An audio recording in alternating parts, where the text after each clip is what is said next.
Good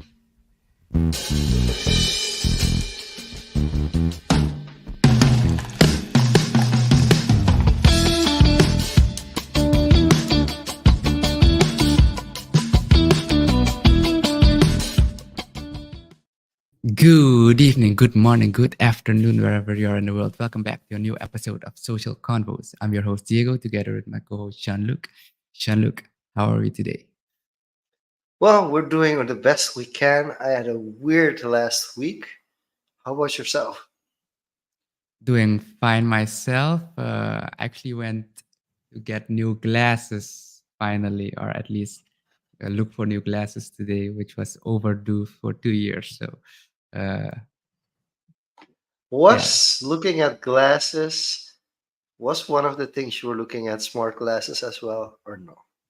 I was looking at that, I think 2 or 3 months ago, because I saw a Kickstarter campaign on something. And then I was like, no, no, no, no, no. And then that nudged me, okay, I need to replace my prescription glasses because those were also prescription. But I Okay. thought, no, I need regular glasses. Let's not go into the hype of tech and Kickstarter again. Just get regular glasses. And I just went today, get that out of the way. Awesome. But before we go further into that, quick announcement: we are on YouTube at youtube.com at Confoes. That's Confoes. We're also on Instagram at Confoes. And most importantly, subscribe to our newsletter at confoes.substack.com. With that being said, let's get into today's topic, Jean-Luc. Yes. So today's topic is a really old one. I'm not sure if you've ever seen the Apple versus PC epic rap battle. That's the classic, right? It Yeah, was it's the classic. always, the Apple versus PC, and then when Android came along, it was iPhone Versus versus and Android. So there's and always a it's Mac. battle going on between Yes. Apple versus the other. So basically, that's what we're going to talk about because you can continue on versus Microsoft versus Google, or you could go into the Facebook versus Google debate. So there's enough to be covered. But the first thing you mentioned is like, is this still a debate?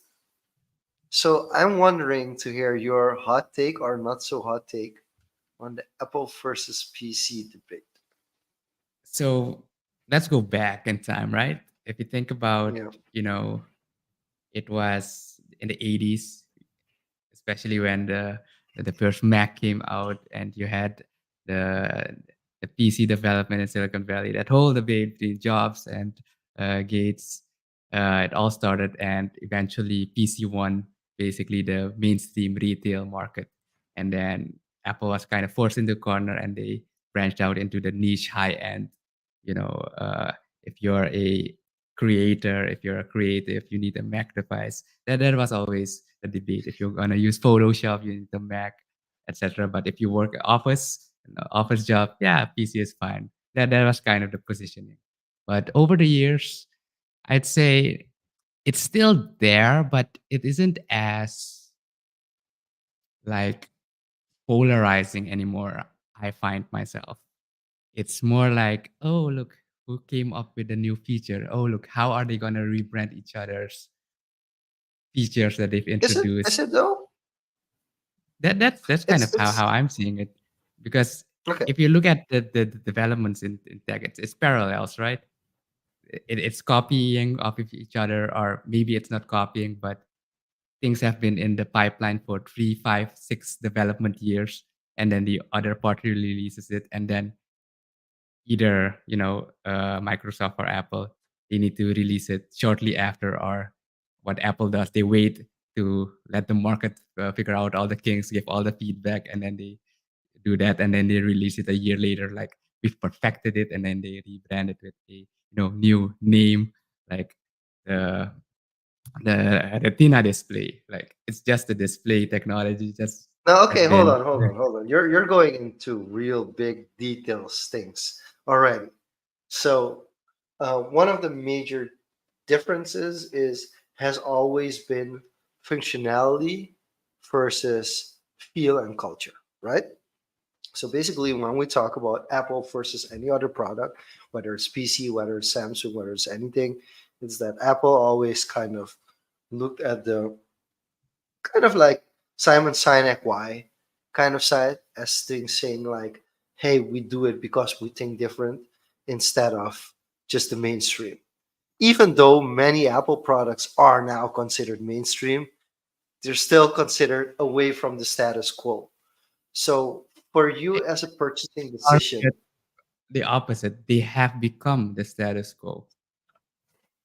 but Yeah, still they different because still they don't have the biggest, they might have the biggest market share compared to all the other competitors, but they don't there how many products are there where Apple has over 50% of the market share? iPhone. And then I'd say the US market. I'm not sure if it's 50, but it's one of the biggest shares. Like I think that's It's where the they biggest share if you would compare it to all other products. Apple never had the market share the way Microsoft held the market share. Like if you consider yeah, the but Windows then operating system you for a you, computer, you got to right? compare, apples to apples. If you're talking of computers, then you got Yeah, to sure. remove the iPhone from the equation. And in that sense, yeah, if you're looking about corporate and retail consumers, the PC has infiltrated every household basically. And I'd say one of the things that how that happened is due to piracy. Okay. Due to piracy, especially in developing regions, maybe in the Europe and Americas, that has been you get the licenses. But if we're talking about Suriname, go 20 years back, what wasn't pirated?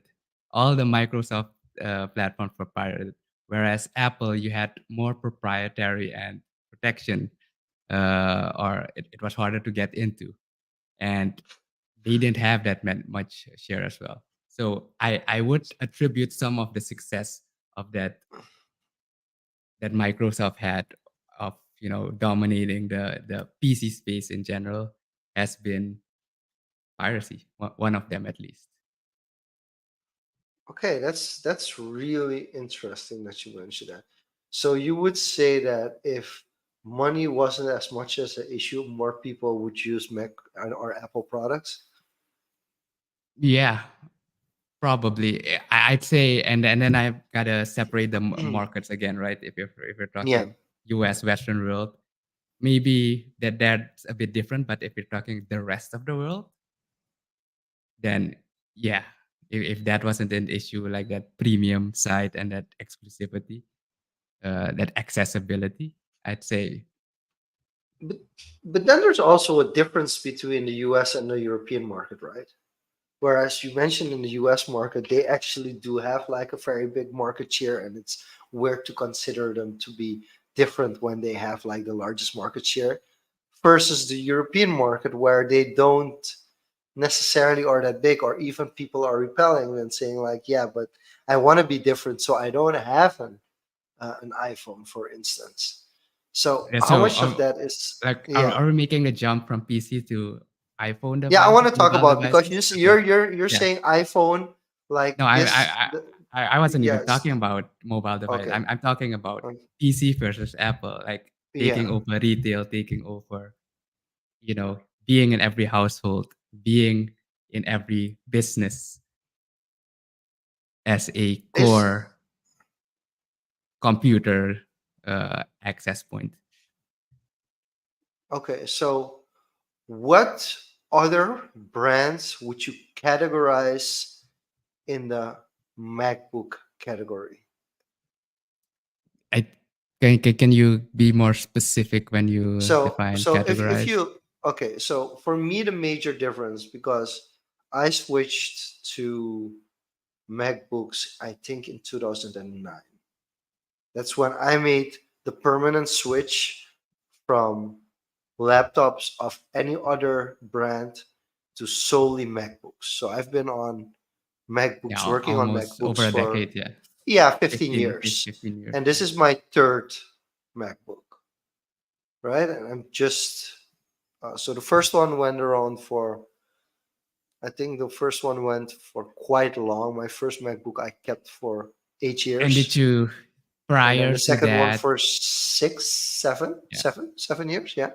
prior to that. did you growing up? Did you have a computer at home? Like, was it I a I grew up with computers. My first computer that I used, which wasn't mine, but the first computer we had at home was in, I must say, 91, I mm, think. Yeah, I think 91. And then we was it switched Windows around. or Yeah, I've owned, no, no. The first computer we had was DOS based, for sure. First had yeah, DOS, yeah, and then I think 90s, early 90s, yeah. when 96 came out, I think that was Yeah, one of the 95 first and that, 98, yeah. That's yeah. when, So the home so I computer think became. in 96, so it was probably 95, but in 96, I think I became familiar with Windows, and then 98, of course, and then there were other versions. And then when I went to study, I think there was already XP. I'm not sure, Mm. but to give a general timeline, and then I switched to MacBook because somebody else convinced me, a fellow student, I think in my master's. What was the argument? And um, user friendliness, first of all, and this is really true, when you're used to closing down your MacBook, traveling to someplace else, opening it up, and start working straight away, people underestimate how good a MacBook functions on idle mode. Like getting a MacBook out of idle mode is essential. It's like you pop it down, you close it up. You don't log out, you just pop it down, you close it up. And of course, other laptops have gotten better in this sense as well, but it was never close to. Another thing was updates. Updates would ruin people's lives. Like 10 years ago, when you would try to start up your PC and you would have to wait 15 minutes to 30 minutes.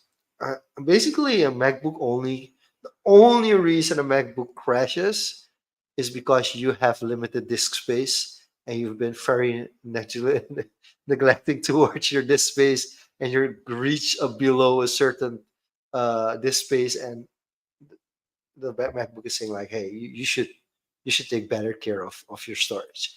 But other from that, it's smooth going anytime, every time, and moves quick. So I think that's the first thing that for me means I can go back. The second thing I can go back on is the mouse pad. Yeah, the trackpad. If yeah, the trackpad. If you've ever had a MacBook for a couple of years and you're used to It's this big of a inverted. pad and using just your fingers to get everything done and never have to scroll or anything again in a traditional sense. If I have to hold a mouse, it's like really annoying. And I think, and that's why I say like categorize. Would you be able to categorize based on those two things alone? Would you be able to categorize another brand to be similar to a MacBook? I think you've been conditioned and Yeah, brought up since you've made the step and been cultivated by that. yeah, Whereas I haven't been stuck with a singular. I'd say the most, if you're talking brand, it's Asus. If yeah, you're talking about computer parts, but that's not a whole ecosystem, right? Like the MacBook with yeah. the iOS, it's The iOS basically is different in it's search. That also. So I don't think it's now as much as an advantage as it used to be. But finding documents on your MacBook compared to finding documents on a Windows operating system, it's at least it was a big difference. yeah, like when was that? Because I've never had I can't make that comparison because I haven't used any iOS device or Mac device Okay, so for an if you have to extended find, period yeah, of time. if you have to find a certain document, you don't know how you name the document, and you don't know where you've saved the document, how fast can you find that document? I just type something that's I remember in the content, and Yeah, and it pops at up. least now, yeah, at least with Yeah, so the that was a current. big thing as well 10 years ago, that like the search for searching documents on a regular PC, it took a while, and you wouldn't be able to find it. Whereas a MacBook, you could search for a sentence or a word that was used in the document, and it would pop up instantaneously. So that was at the time a major difference between a MacBook and a PC. Okay. But yeah, in that sense, I can't pinpoint a singular brand because again, it's an the Mac OS and the MacBook, the hardware and the software are a Yeah, married thing, whereas yeah, the Windows operating system is an independent component of yeah. Of all the other brands. Yeah, coupled with other manufacturing. So yeah. you don't have that level of optimization and modularity. And then you can kick Linux down in a very fractional corner, like Yeah. you know. But I do have to say, like a lot of open source developments, and because the Mac was also heavily based on open source of Linux, right? Yeah. And then Windows 10 and 11 started adopting those improvements as well. So I think if we're comparing them now, like 2024, I think it's only the most bad. the It's advantages only you the most bad, described probably. probably depending on if you're ecosystem agnostic, Yeah. you won't find any advantages or disadvantages other than L- personal preferences Okay, that let you're me ask you used to. this question. Do you log off before you close down your laptop? Nope, No. I just close it. You just close it and you plug and play back when you open it up. Yeah, and I have I a think like 7-year-old laptop, fingerprint scanner opens up in 5 seconds. so there also, and that I think is also interesting, is that there are other features now that previously weren't there that make the difference less and less and less. Yeah, And whereas and the preference comes in bias and what you're used to in the ecosystem, right? And it's and not that's just a computer anymore. It's the phone, the web storage, everything yeah. that's part of the ecosystem. And that's also interesting why I completely switched, because and then question comes, okay, but fine, you were always MacBook, but I wanted to have an Android phone. And there's also some barriers that haven't been let go. Like you mentioned, the piracy thing. And it used to be that for all those Apple apps in the App Store, you would have to pay money. And I was like, yeah, no, I'm sticking to Android because I don't want to pay extra. I already paid for a phone. I don't want to pay extra for apps. That kind of disappeared as well as time went by. Like Mhm. the early beginnings of iPhone was like, Yeah, oh yeah, but also then you have access to payment method, right? Exactly. So it was in the beginning it was like, yeah, one of the downsides of having an iPhone is you would have to pay for every app because there's always a payment purchase that has to be done, and the apps aren't free, and the apps are free for Android but they aren't for iPhone. So I think that's also from the other side something that completely changed. But for me it was file sharing. Like that was one of the main things that made me do the final jump. I was getting heavily frustrated on the file sharing part, the MacBook and the Android phones not being compatible, and now you I can just airdrop everything, Yeah. which is insanely smooth And compared to the I whole can process that I imagine went. that being a deal Yeah, breaker for many people. And yeah, properly, if I was locked into that ecosystem, I'd switch as well, yeah. So that depending on was a what you do. major game changer, and another major game changer was the USB C. I mean, people don't understand how much the USB-C was a game changer, because you Yes. didn't want to have different cables and get fully annoyed by all these different cables Yes, and I just know Mac not being a bunch compatible with of anything. people who made the Yeah, jump as soon as the new iPhone yeah. switched to USB-C. So I had to make a conscious decision when I made my latest purchase. Was I gonna go for a more expensive laptop and a cheaper phone, or a more expensive phone and a cheaper laptop? How And did you you weigh still that? you still get in the crossfire in the middle, because I don't feel I'm benefiting from the more expensive phone as much as I should. Like, that's another thing. Like, there are these functionalities in the phone that I just don't use. And I think people often underestimate it, that I'm not as tech savvy as people may think, because people think, oh, like you're in social media, so you must know about IT. And I'm like, no. No, It's yeah, social media is in ICT, but it isn't necessarily in it's the IT. C. It's the C in ICT. So if it's IT, no, I'm not that advanced. I don't fully understand, and I'm not going to use all the capabilities. So for me personally, I think like I could have easily had an iPhone 13 and be just as happy as I am now if it wasn't for the USB-C. And then from a MacBook perspective, I could have gone for a more expensive MacBook, but again, I'm not a power user with the Adobe Mhm. Yeah, programs. So if I was heavy on Illustrator or InDesign or Photoshop or Premiere Pro, and I would use those things like 7, 8 hours a day, yeah, then it would have been a big deal for me to get maybe a heavier machine, a stronger machine that had more processing power. But for me, what I do now, it isn't necessary. I must say that my old MacBook did have trouble with things like social confoes and streaming and having multiple tabs open and dealing with bad connectivity and those kind of things. It would affect if I would plug, like instance, this microphone and I would use a green screen. It would immediately impact like the streaming quality. So these are things that I do take into consideration.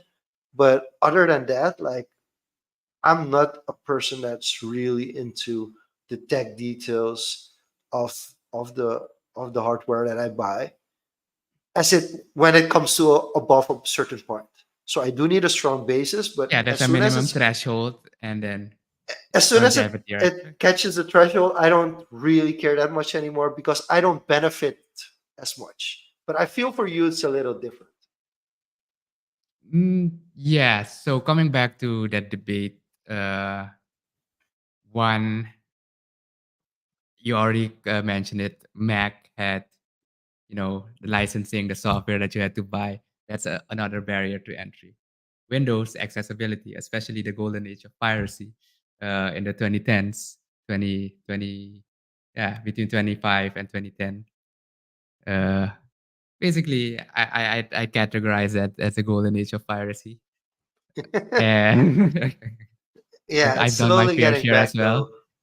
Yeah, I've I done think my it's fair slow. share as well, but I've kind of stepped away from it, and that's basically also conscious decision. But Yeah, the one of the main reasons I stuck with PC was also performance wise for gaming. That was also a more accessible and a more bang for buck, and also uh, better performance and better compatibility with games. Mac wasn't as gaming focused. You had releases, but oftentimes there are more issues. But if you're talking about productivity software, the advantage that Mac has was the software usually gets fine tuned and tested on that first. So that's why all the photographers, designers flock to Mac.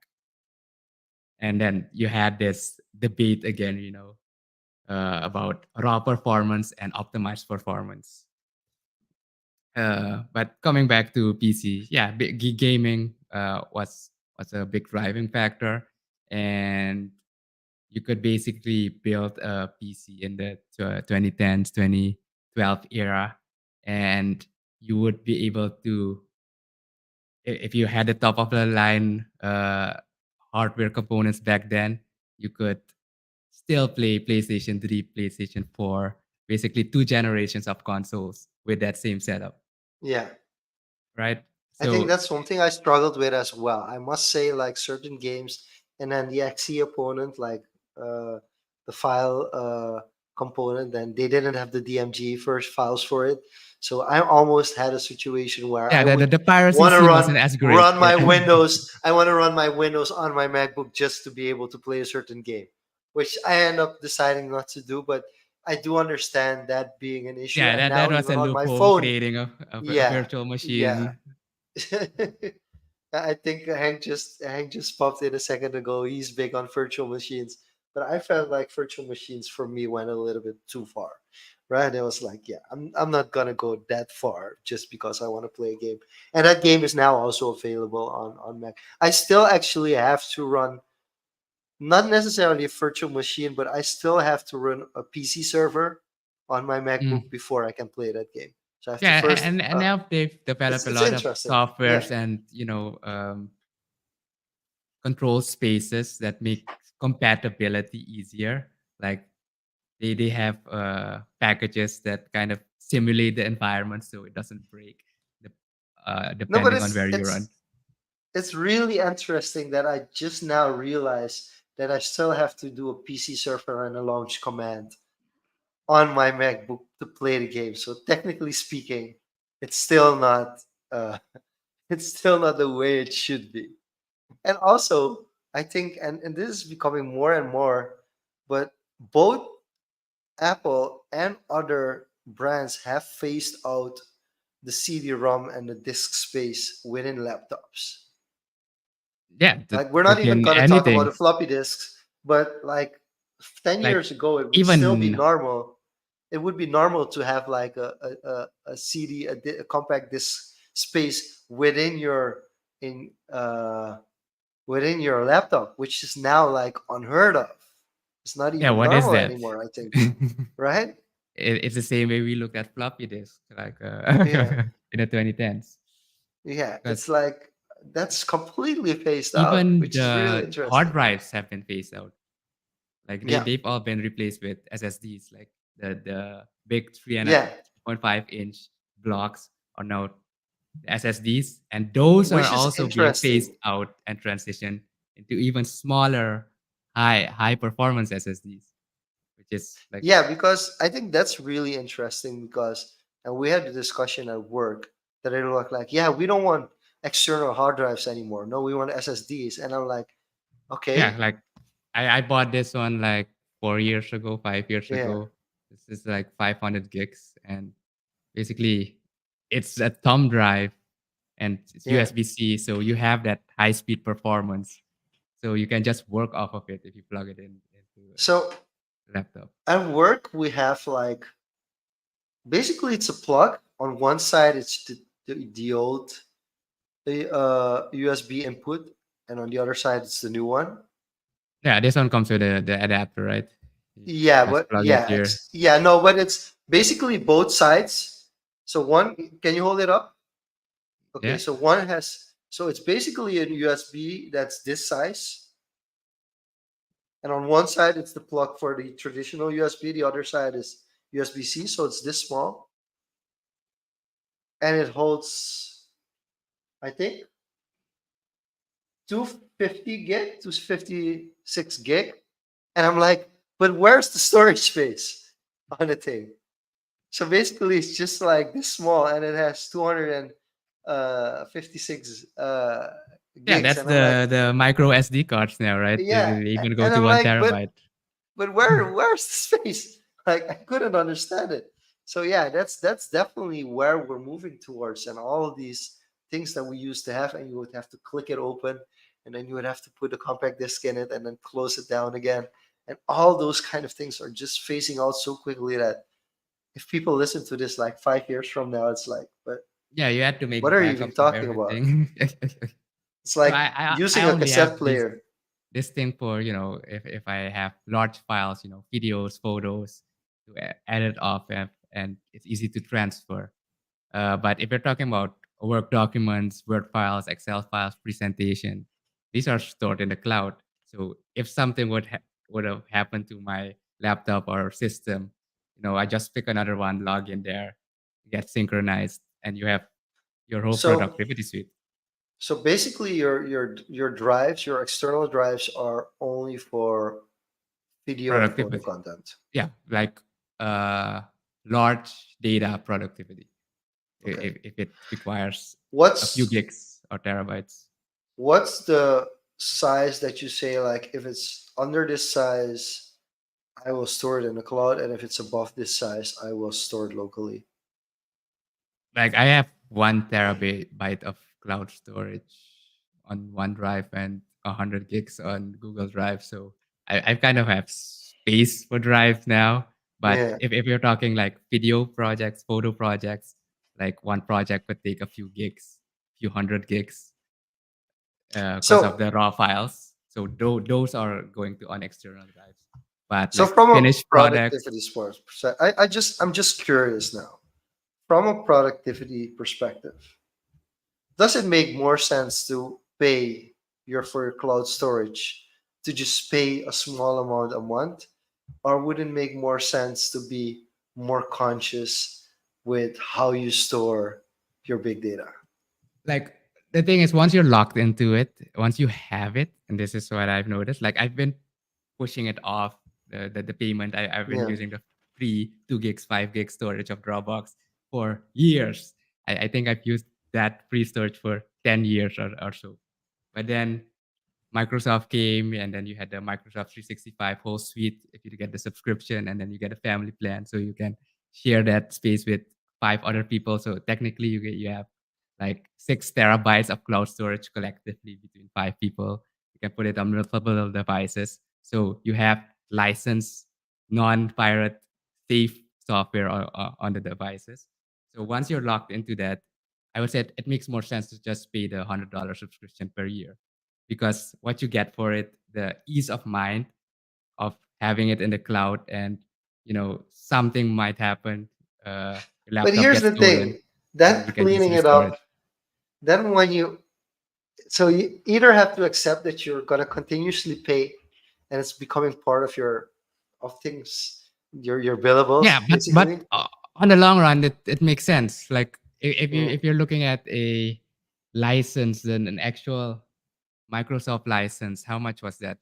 $100. If you're looking about the XP, the ones who people who didn't pirate it, Yeah. and span that out over a few years, and especially if you have income, and you run a business, it I would say it makes sense then to go for renewal fees, pay for licenses, uh, and get that installed, and then you need someone technical to, if there's something wrong. I would say it makes more sense to get that subscription, ease of mind, peace of mind, Because I have and to create a new email address every 2 years, basically. So like I'm starting to yeah. wonder if that's really the way to approach it. On the other hand, I do feel like if you don't do it, it just becomes like this file dump in the end. Well, that's And up to you, right? Like how do you save it? yeah, And the other thing is, you have your mobile devices. If you're talking about ecosystem, again, accessibility to files from any device anywhere. And it's not that you're locked to the hardware. Say you have that hard drive in your office and you need it right now. You have a presentation that you gave 5 years ago, but there's relevance right now, and yeah, maybe something from a client from 5 years ago, and they want to reference something they did back then. You can just search it up in your cloud storage, and you have it right there. You can even go on another device, another computer, log in on the web, get that file there. yeah. So, So and that's also how often do you come across these kind of situations? Because if you come across these kind of situations once a year, and you can avoid it by preparing properly for that specific meeting and already having the files on yeah, standby, that's up to you. Like, yeah, that's where personal preference. As you said, there comes a threshold, and I'd yeah, say once you're locked opted in, just like how you're opted in the Apple ecosystem, yeah, it gets harder to opt out because of the convenience, and then you don't have these micro thoughts anymore of, oh, I need to do this, because I used to make half yearly or yearly backups with, I had 2 terabyte, 4 terabyte drives, and then I would sit like a weekend and then offload everything, make a backup. And then you see, if you don't keep track on how you do it, you can create duplicates. Then you have double files because you didn't do it correctly to Oh, I have overwrite. triple, quadruple files. It's fine. There you go. And in the cloud, you have Yeah, history, right? And you can restore history in a yeah. previous state. So it's more organized. So up to you. So no, that's you mentioned something organized. So as these things continue to grow, how much can you rely on a certain brand or a certain solution? And how much do you have to re educate yourself on being digitally structured as well? I think that being digitally structured is the more important part. I think being digitally structured, be it in the cloud or hardware, if your organization is shit, your output's gonna be shit. So that's something you need to sort out. It's basically like your closet, right? If you just throw all the clothes you washed from the washing machine, you just dump it there. It's a mess if you want to find that jacket that you want to wear. And if you organize, it's the same principle applies there. And when it comes to trust, I think it's to yeah. Do you trust yourself more than uh, the software company? I think some of these platforms are too big now to be sus in a certain way. Of course, things can happen, but it goes to like, do you trust yourself more than the software? Yeah. It's about self ownership. Like, what do you want to offload to someone else? And then you also come to a point where for me personally it's like I could like say like yeah, I trust myself and I believe in myself a lot.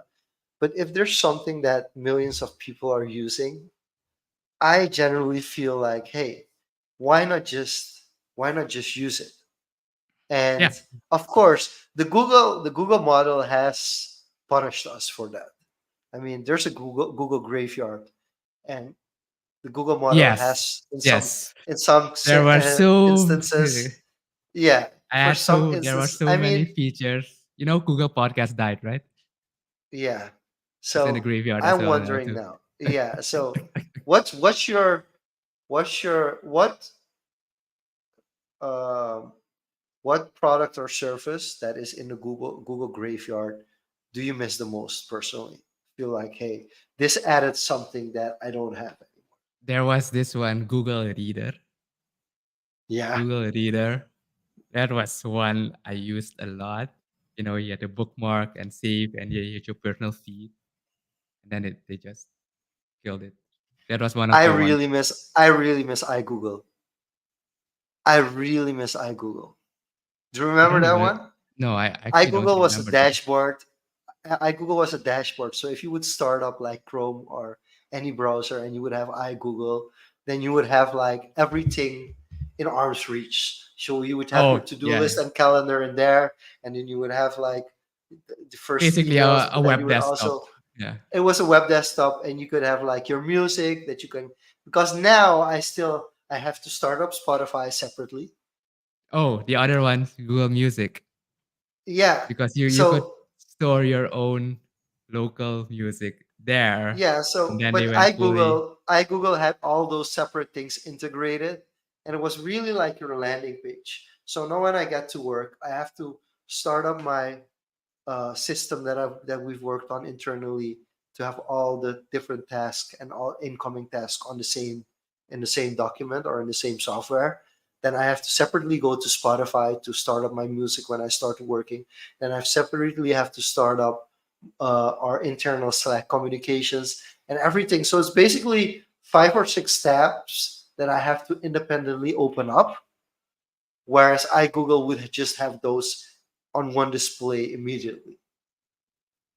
And it was really easy to set it up. I think I can still do it now. I mean, it's Yeah, not but that hard the loopholes that you. to replicate it, but like that was already user friendly and actually already created in such a way that I would just start up my day and everything I needed for the whole day was like on one page.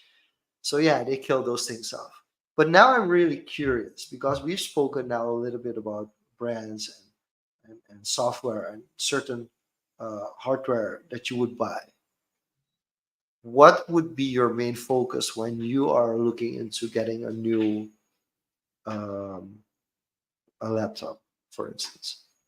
Yeah, I'm looking at future proofing and laptops. I'm not really looking into laptops anymore since phones have become so fast and great. So Okay, I rather interesting. have two phones now. I will probably upgrade my laptop in the next year or two, but that's just to have something mobile because I use the laptop maybe once or twice a week. Mainly, I sit behind, my desktop PC, and that's what I'm looking into upgrading now. So this one's like 7, 8 years. Actually, cumulatively, probably 11 years. But I had to switch parts after 5 years because of a faulty CPU. But then that one has lasted 7 years now, almost 8 years. So what I'm looking for is longevity, basically. And coming back to the example, if you're talking about performance-wise, gaming-wise, I should be able to play PlayStation 6 games when PlayStation 6 launches. That's what I'm looking into, right? Because when I got this setup, it was the PlayStation 3 era. No, PlayStation, yeah, PlayStation 3, early PlayStation 4 era, and I can play basically high-end PlayStation 4 games still on this game because some of them got released on Steam, and can play that easily. So kind of that's what I'm Okay, looking so for. give me the That that advantage that's and that's what I use of as a benchmark, right? To playing future it proof. on PC instead of on the original console. Just for a non-gamer's perspective. You gotta buy the console. What's yeah. You gotta buy the console. And yes, maybe you'll pay twice as much for the PC at the console, but the PC you can use for this, recording a podcast, creating, movies, doing your work, rendering something in Photoshop or Illustrator. The console is pure And an entertainment system. exactly. So and I think people underestimate this part. If you're just buying the console, you're just a consumer. Yeah. And I think that's the major difference. And that's Because I, why I do I, I give, was, the first yeah, thing I bought to upgrade was a new graphics card. yeah. And if I compare the prices, just the graphics card is almost as expensive as the console. But I would still opt in for the PC because of that future proofing, lasting, if it can last me at least 5 years, I'd say 7, 8 years, great. If I can push it 10 years, amazing. But at least 5 years, it's a win. So I pushed my phone to 7 years, which was now I look at videos that I take and photos that I make and like, yeah, not so much the photos, but definitely the videos is like, yeah, I because the difference between Samsung when it comes to photos, sorry, even if I'm an iPhone user, Samsung their photo game is just much further along ahead compared to Apple. Sorry, I just have to say it. Like it's insane. Like my camera from my old phone, it photos were fine. I think the biggest thing that iPhone did, which they integrated, I think in the 13, was the cinematic view that they kind of used an AI distortion filter blur with Yeah. extra depth and making like really these videos very cinematic. That definitely was a game changer. Like just taking videos with an iPhone 13, 14, 15 compared to uh, other phones, it's like a major difference. But from a photo perspective, not that much. So I was able to, like, even with an old Samsung S6, I think, I was still looking at quality photos that Except if you would put them up on a billboard, they would be perfectly fine. Mhm. And still, even the best phones now that say like they're above 10 megapixels up to 80 megapixels, if you would take a DSLR camera that You only know, is 10 megapixels and you you would know take what I like the did? phone, I I yeah, I had a photo job like yeah, a few months ago. I had a photo job, yeah, and I went with the camera I'm using right here for the yeah, video, which I use to shoot photos. It's like I think a 5-year-old camera now, 5 or 6-year-old camera, yeah, and I had my phone as well with me in my pocket, and yeah. I would I only brought the camera so it would look more legit that you're a photographer, right? And of course, Yeah. I made some photos with that. The did, but then every few shots or every few scenes, I pick my phone and shoot with that as well. And some of the end photos in the delivery were the phone photos, and they were way better than the, the, the camera photos. And people are none the wiser. No, they're not. And it's really, and this is, and we had the same thing. We film a lot with iPhone 13, like a mini. And when we show up with that camera, people are like, they don't take you seriously. Like No, they're like, that's oh yeah, the yeah, bigger your equipment, just buy yeah, a dummy camera, make it yeah. big, make it look legit, buy some frames, cheap, bring that to the set, start the setup when they see you're busy, and then, once you get into the actual shots, whip up the Mhm. phone and then do the stuff. Which brings me to the future proving. Like in the end, because also what people don't understand, a lot has to do with lighting as well, right? So Yeah. like if you don't understand how proper lighting work, it doesn't matter which camera you have, but you're not just not gonna have the same quality shots.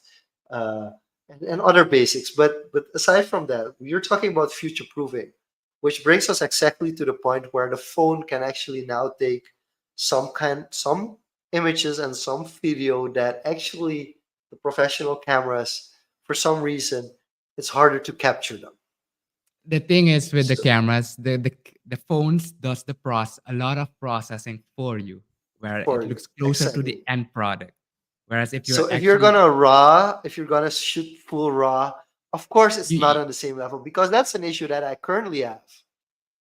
And I think I unless have you to know change the settings on exactly my what you phone. have to do and Yes. you have a specific look in mind, then go for the camera. But that's the highest echelon segment, and which is 90% of the time not needed, not even appreciated, not even noticed. But it is the difference between a true professional and somebody Yeah. who just does it as a hobby. But then we get to the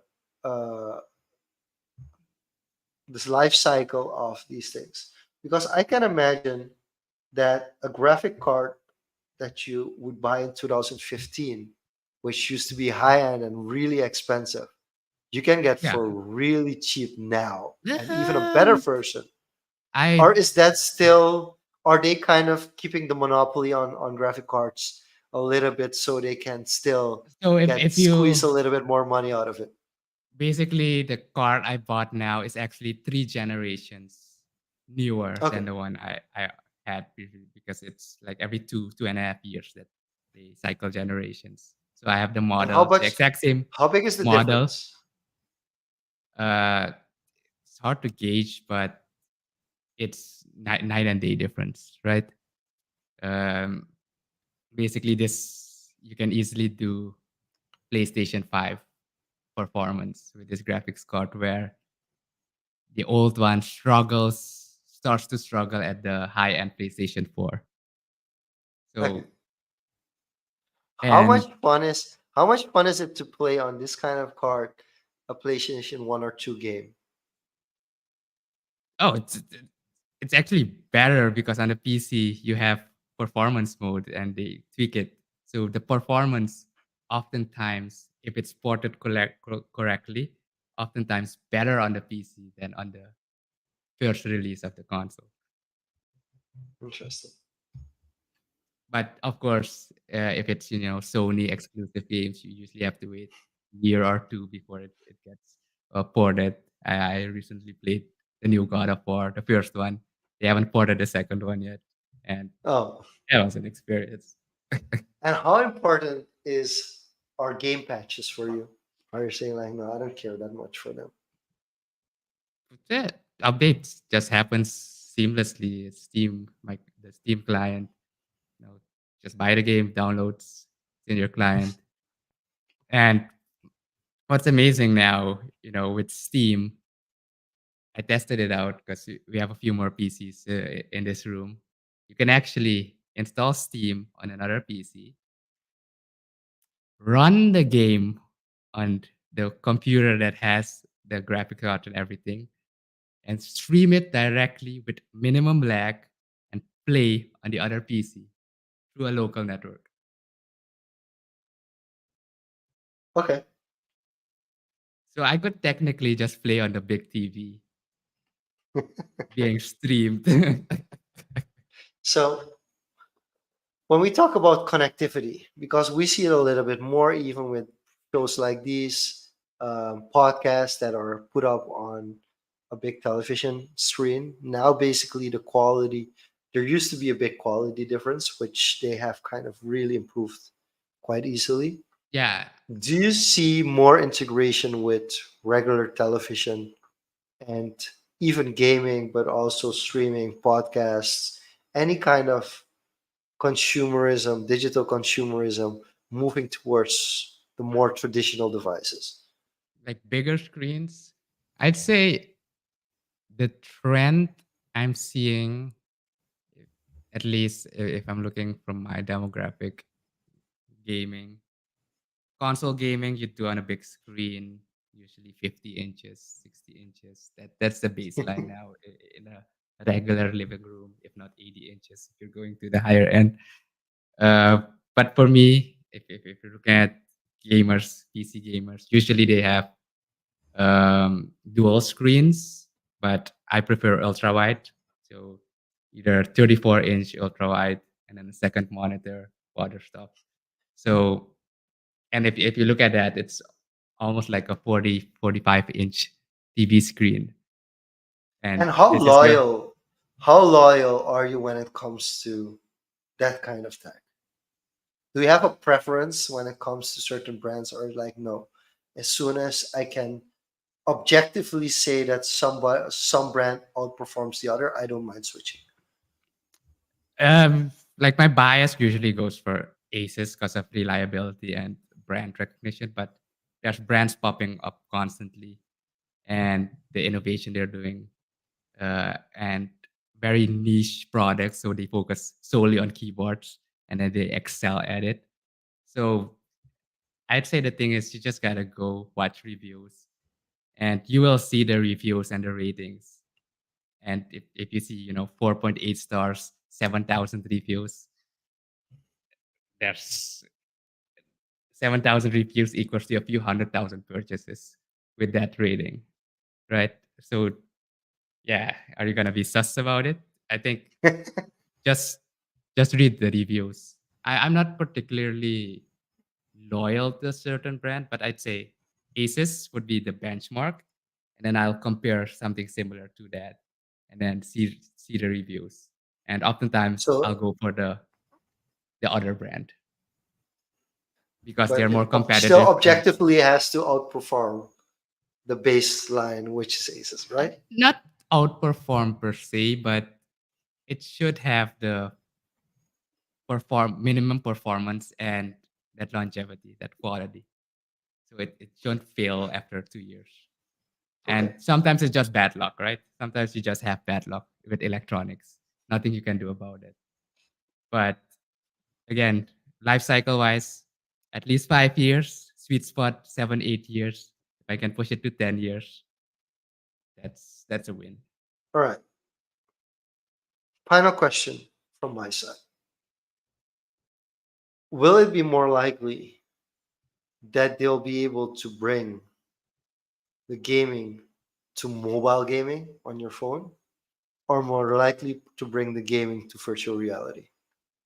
I think the the mobile gaming and the console desktop gaming, it's too big of a gap and too big of an experience. wise to kind of merge it together. So I'd say VR would be the logical next form factor if they can make it work. But I still think there's a long road ahead of that before we actually have the triple A performance, because it's a whole different topic. Even the triple A game development studios are struggling right now because of the demand and production life cycle it has, and the cost of development to release a good game and be profitable as a developer per company. Like all these Interesting. triple A games that you see with amazing graphics, great gameplay, but they barely meet, sales numbers because it's just that intensive to develop. So if you add VR on top of that with the fidelity of 4K, 160 frames per second reaction time gaming, that doesn't make you motion sick, because if you're in a VR space, then yeah, it's a big leap. There's actually an innovation from Disney. MKBHD did it where you can actually walk on a little platform, and then you kind of stay in one place, but you can move in VR. But with that being said, this was another awesome conversation of social confoes. Sean Luke already hopped out. And yeah, I was about to say, with that being said, this was another awesome conversation of social confoes. But check that one out. I'm going to send that one to you. It was a very interesting one. So with that being said, any final thoughts or something for you? I know you recently upgraded, but is there anything you're looking forward to upgrading, or what's your life cycle like if you're looking at the tech side? Actually, I think I'm good for another 5 years. I'm really for now good for another 5 years. There Yeah, I think isn't a that's the important single, part. yeah, I don't think there's a single thing at the moment. I do the only major upgrade I want to do is in this room. Like Yeah, have like a more, and I want to have a dual setup where I can have one background on this side, turn 45 degrees, and have another setup. So I mhm. think because there's a big difference in my interest, so I want to have a professional setup and a more sports based setup. And I basically, for me, that's it. So when it comes to upgrading now, it's less tech and much Yeah, more physical space upgrades than anything else at the moment. yeah. The tech upgrades I did was, yeah, 6, 7, 8 years ago. So it falls in line You with do that have to up. eh, Yeah, you do have to life upgrade after cycle. 7 years. This 7 years is really enough. After 7 years, you start realizing like, yeah, it's time to improve. And then you know what's the thing as well? When you do the upgrade, it's like, wow, Yeah. wow, okay, this is a And major when you improvement. upgrade, don't skimp on the upgrades. If you No, want to don't. future proof Really it, don't. don't skimp on the upgrades. Really don't go under a certain threshold, definitely. But Awesome. like Diego already mentioned, this was Social Confoes. We're looking forward to see you back here next week, same place, same time. Bye bye.